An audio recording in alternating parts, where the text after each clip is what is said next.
This is John's Gem, number 112, from 1 John chapter 3 and verse 14. Dead or alive? In a quite astonishing verse, John says, "We know that we have passed from death to life, because we love each other. Anyone who does not love remains in death." John is actually suggesting that our lives before we started to follow Jesus were like those of someone dead. Death is horribly terminal.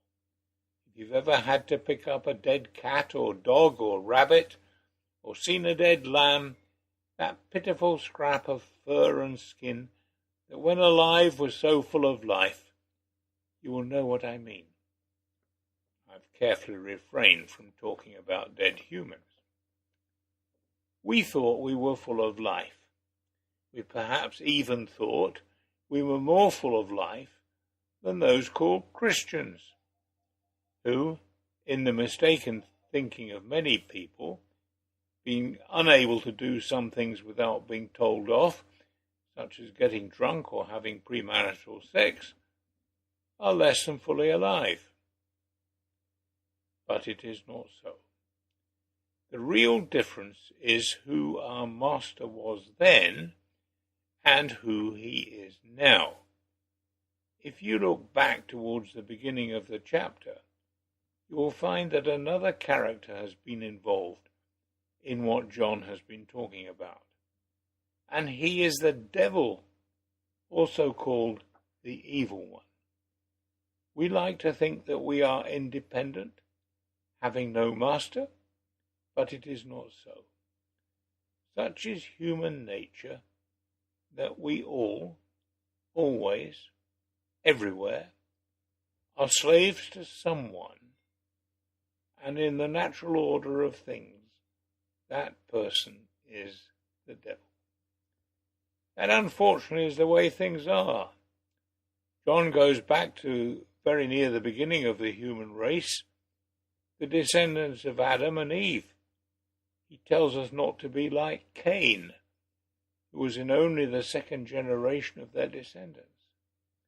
How exactly it is that the tendency to evil, which started with Cain's father and mother, has come down to us through many centuries and millennia, we do not know, although many people like to argue about it. No matter, it is a fact which we cannot escape, however hard we try to, or to argue it does not exist.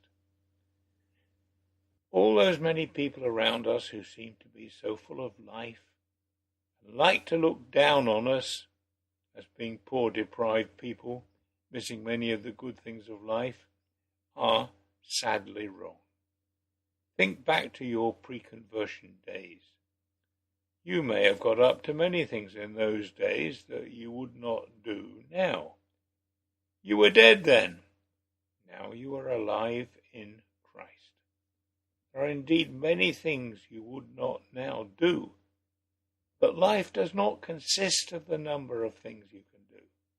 It never has done, and it never will do. If you make the mistake of thinking that it is the number of experiences you have that will be the best thing of life, you will only spend all your days in a hopeless chase to try and catch up with as many of them as possible. No, that is a dead end.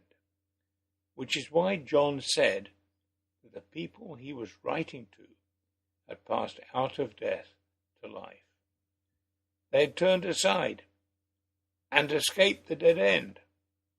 So have you, as you follow the Lord. But, hold on a minute, how full of life are you now? Perhaps like me you are rather old, so you're bound to not to have a great deal of life left in you, and one way and another it has started to seep away, as though you had a leak somewhere in your system from which life is steadily leaking. With that exception, how full of life are you? Real life, spiritual life, God-centered life, Jesus-type life.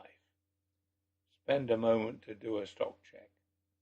The one who keeps God's commands lives in them, and he in them. And this is how we know that he lives in us. We know it by the Spirit he gave us, said John.